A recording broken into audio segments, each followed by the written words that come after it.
اهدنا الصراط المستقيم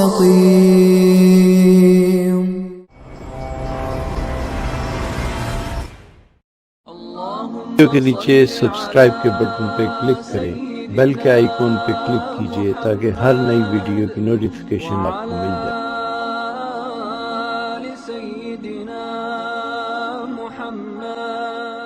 قبرستان میں قرآن کریم کا نسخہ لے جا کر قبر کے سامنے اندر دیکھ کر پڑھنا کیسا ہے؟ فقہ کی کتابوں میں اسے مکروہ لکھا ہے۔ قرآن لے کر قبرستان میں جا کر وہاں قرآن کھول کر پڑھنا، اس کو فقہ کی کتابوں میں مکروہ لکھا ہے۔ حدیث میں تو کہیں ممانعت نہیں آئی، کیونکہ حضور کے زمانے میں قرآن کے نسخے تھے ہی نہیں، سب حافظ ہی ہوتے تھے۔ لہذا قبرستان میں جو آپ کو یاد ہے، جو صورتیں یاد ہوں، جتنا حصہ یاد ہو، قرآن شریف لے کر مت جاؤ، اس کے بغیر پڑھ کر کے اصالہ ثواب کرو۔ فقہ کی کتابوں میں قرآن لے کر قبرستان میں جا کر پڑھنے کو مکروہ لکھا ہے۔ قبر میں میت کے جسم سے تھوڑے اوپر لکڑے رکھنا، پھر لکڑوں کے اوپر پلاسٹک رکھنا اور اس کے اوپر کمبل رکھنا کہ کفن کئی خراب نہ ہو جائے، کیسا ہے؟ کیا یہ سب اسراف اور فضول نہیں ہے؟ فضول ہے۔ ہمارے یہاں جو طریقہ ہے، میت کو رکھ دیا۔ میت کو قبر میں رکھنے کے دو طریقے ہیں۔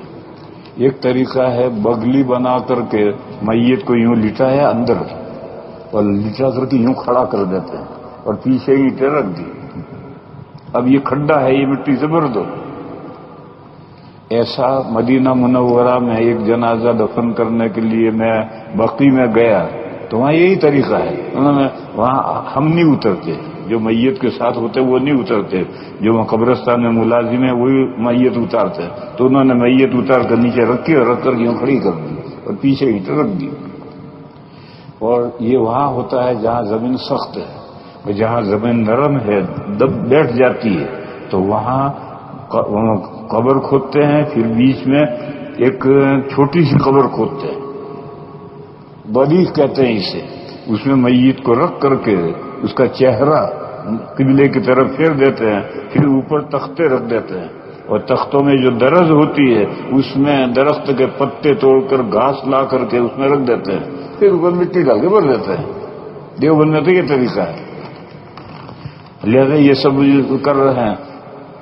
کبھی ایسا ہوتا ہے کہ برسات کا زمانہ ہے اور دیوبند میں قبر کھودتے تو پانی نکل آتا ہے، تو پھر ایسی جگہ پر 2-3 چٹائیاں تہ بتہ کر کے رکھتے ہیں اور رکھ کر کے پھر اس کے اوپر میت کو رکھ کر اوپر تختے کر کے بند کر کے مٹی بھرتے تھے۔ تو کوئی ضرورت یہ کیا گیا تو ٹھیک ہے، لیکن بے ضرورت ٹھاٹ کرنے کی کوئی ضرورت نہیں ہے۔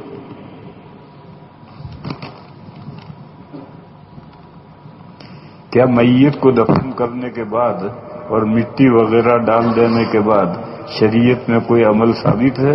جیسے سر اور پیروں کی جانب کچھ آیت پڑھنا اور اجتماعی دعا کرنا۔ سرہانے پر سورہ بقرہ کے اول و آخر، سورہ بقرہ الف لام میم ذالک الکتاب لا ریب فیہ، وہاں سے لے کر مفلحون تک، اور آخر آمن الرسول سے لے کر کے آخر تک، ایک آدمی سرانے یہ دونوں پڑھے اور دوسرا آدمی پائتی دونوں پڑھے۔ یہ صحابہ کے عمل سے ثابت ہے، اور اپنے یہاں دیوبند میں بھی یہ عمل ہے۔ جب یہ ایک آدمی سرانے اور ایک پائتی پڑھے، اگر 2 آدمی نہیں ہیں تو جس نے سرانے پڑھا ہے وہی پھر پائتی آ کر پڑھے گا، اور اگر 2 آدمی ہیں تو ایک سرانے پڑھے گا، ایک پائتی پڑھے گا۔ اتنے میں جو لوگ دفن کے لیے آئے ہیں اور قبرستان میں بکھرے ہوئے ہیں وہ سب قبر کے پاس آ جاتے ہیں اور کھڑے کھڑے 2 دعائیں کرتے ہیں۔ ایک، اے اللہ اس میت کی مغفرت فرما، یہ اپنے دل میں دعا کرتے ہیں اب مغفرت فرما، اور اس سے اب جو سوالات ہوں گے اس کا صحیح جواب دینے کی توفیق عطا فرما۔ یہ 2 دعائیں، یہ سب آ کر کھڑے ہو کر 2 دعائیں کرتے ہیں، پھر جب یہ اول و آخر پڑھ کر کے چلتے ہیں تو سب لوگ چلے جاتے ہیں۔ دیوبند اور سہارنپور دونوں میں 60 سال سے میں یہی طریقہ دیکھ رہا ہوں سب آ کر کے کھڑے ہوں گے اور ہر ایک دعا کرے گا. یہ 2 دعائیں کریں گے. اجتماعی دعا نہیں ہوتی کہ ایک آدمی دعا کرے اور دوسرے آمین کہتے رہیں اور سمجھے کوئی بھی کچھ نہیں. ایسا نہیں ہوتا ہے. یہ گجرات میں ہوتا ہے. یہ دیوبند میں اور سہارنپور میں نہیں ہوتا. آپ لوگ دیوبندی ہو تو دیوبند اور سہارنپور میں 60 سال سے دیکھ رہا ہوں کیا ہو رہا ہے. دیوبندیت یہ ہے. گجرات میں جو ہو رہا ہے وہ دیوبندیت نہیں ہے. فتح رحیمیہ میں مفتی صاحب نے یہ لکھا ہے. اور ہمارے یہاں پالنپور میں ایک بڑے مولانا تھے, ان کے یہاں بھی دفن کرنے کے بعد اجتماعی دعا سب ہاتھ اٹھا کر کرتے ہیں. یہ سب گجرات میں ہو رہا ہے, مگر دیوبند اور سہارنپور میں یہ نہیں ہے. اور میں 60 سال سے وٹنس ہوں, میں وہیں رہتا ہوں. وہاں طریقہ یہ ہے کہ قبر کو بھریں گے گورکن, جو قبر لوگ ساتھ میں گئے وہ نہیں, قبر کھودنے والا بھرنے والا الگ ہوتا, اس کی اجرت ہوتی. جب اس نے قبر بھر کر کے اوپر کوہان پشت بنانے کے لیے قریب آیا تو 2 آدمی ایک سرانے آ کے کھڑا ہو جاتا ہے, ایک پارٹی کھڑا ہوتا ہے اور یہ پڑھتے ہیں. اور لوگ جو بکھرے ہوئے ہیں وہ قبر کے ارد گرد جمع ہو جاتے ہیں اور وہ اپنے طور پر ہر ایک دعا کرتا ہے. اور جب یہ پڑھ کر چلتے ہیں تو بھی چل جاتے ہیں. یہی حدیث شریف سے ثابت ہے. لیکن جس حدیث شریف میں ابو داؤد کی حدیث ہے, اسی حدیث سے مفتی لاجپوری صاحب نے بھی استدلال کیا ہے کہ اجتماعی دعا جہرن کر سکتے ہیں. بولٹن میں سردی کا زمانہ تھا اور برف پڑ رہی تھی اور ایک جنازہ دفن کرنے کے لیے میں گیا. تو اب گاڑیوں سے اتر کر کے قبر پر گئے. وہاں بھی جو گورکن ہوتے ہیں, مشینیں ہوتی ہیں, اسی سے سب کام ہوتا ہے. اب ایک صاحب نے دعا شروع کر دی.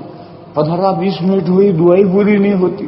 ان کے رب نے چل ہی رہے ہیں اور میں سردی میں ٹھٹر رہا. بھی میں تو ہاتھ پھر کے جا کے گاڑی میں بیٹھ گیا کہ کرتے رہو تم دعا.